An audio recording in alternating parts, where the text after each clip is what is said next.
Hello, my name is Yvette Vasquez, and today I'm going to trace the pathway of the blood through the heart and vessel of coronary circulation. Firstly, the oxygenated blood enters the right atrium through the superior and inferior vena cava.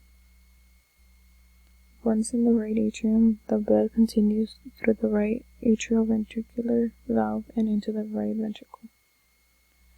The right ventricle contracts and pumps blood past the pulmonary semilunar valves and into the pulmonary arteries. The right and left pulmonary arteries deliver the oxygenated blood to the right and left lungs and into alveolar capillaries. CO2 diffuses out and O2 diffuses into the blood, which makes it oxygenated blood. Pulmonary veins carry oxygenated blood back to the heart.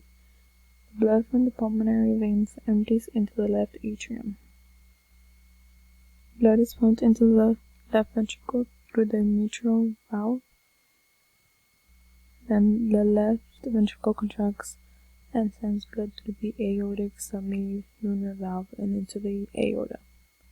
Finally, the aorta branches out and delivers oxygenated blood to all the body systems, and then the cycle is repeated.